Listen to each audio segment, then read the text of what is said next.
Hello guys, mga kapatid.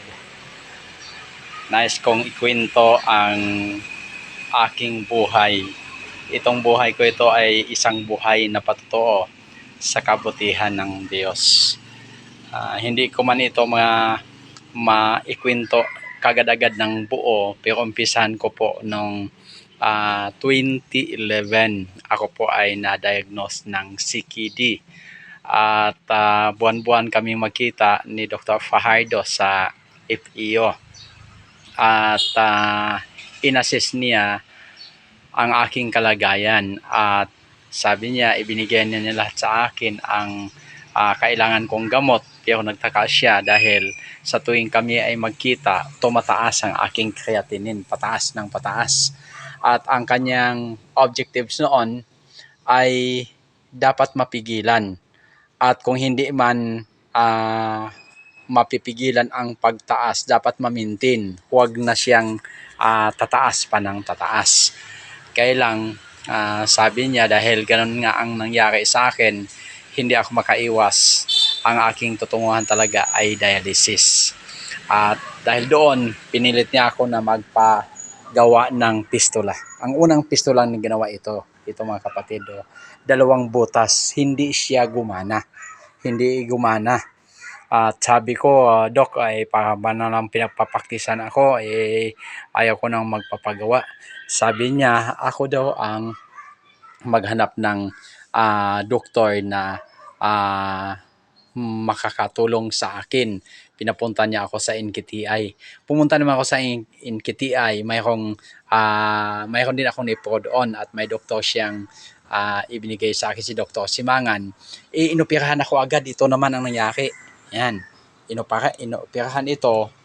Kita niyo yan. Yan. Hindi rin nabuhay. Yan. Hindi rin nabuhay. Kaya pagdating ng 2015, bumalik ako sa kanya at ni-refer niya ako sa isa pang doktor ng vascular na hindi tumatanggap ng card, cash talaga, at ito na yon. Yan, nabuhay na. Ito si Dr. Hardinico. Doon ulit sa may FEO inoperahan. At pagkatapos nito ay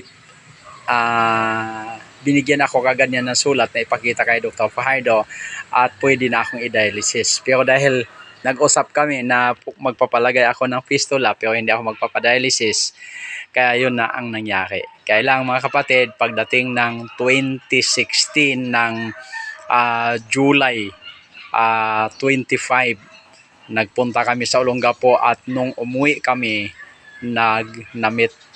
na-aksidente kami mag-asawa.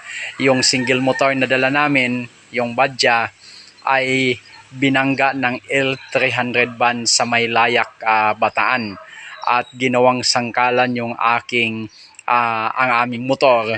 Tapos ako lumipad, naiwan sa gitna. Si Mrs. naman ay gumulong, sumama doon sa may motor.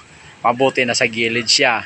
At ako ay collapse talaga, walang automatic, hindi ko na alam kung ano nangyari. Si Mrs. ay conscious pa at yun, dinala kami sa Bataan Peninsula, pero pagkahapon ay nagpalipat siya doon sa Bay Point sa Subic Bay, at ako noon ay dinala nila sa ICU. 2 linggo ako doon sa ICU na wala akong kaalam-alam sa nangyari. Hindi ko rin alam na si Mrs. pala na hospital din. At hanggang nakalabas na lang si Mrs., wala pa rin akong alam. 2 linggo ako na nandoon sa ICU. Ang daming aparato na ikinabit sa akin. At salamat dahil after ng 2 weeks ako sa ICU ay nilabas na nila ako doon sa ward at wala pa rin akong kaalam-alam. Doon sa ward, kinikwentuhan ako ng aking manugang kung ano nangyari, hanggang sa unti-unting bumalik ang aking kaisipan sa kung ano nga ba ang nangyari sa amin noong araw na yon.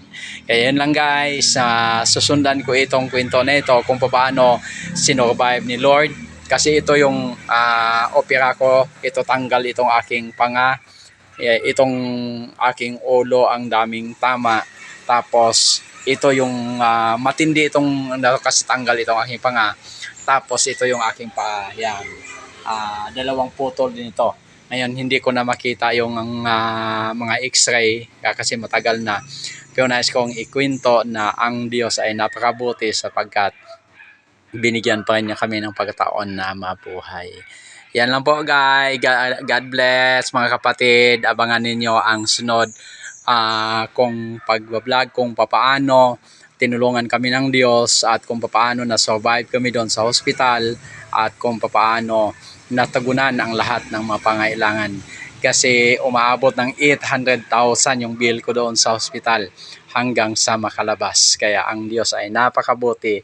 At mula nung nakalabas kami sa hospital hanggang ngayon ay tuloy-tuloy ang aking pagdadialysis at hindi pa naman ako sumasala sa pagdadialysis. Laging may provision si Lord sa aming mga buhay. God bless us all.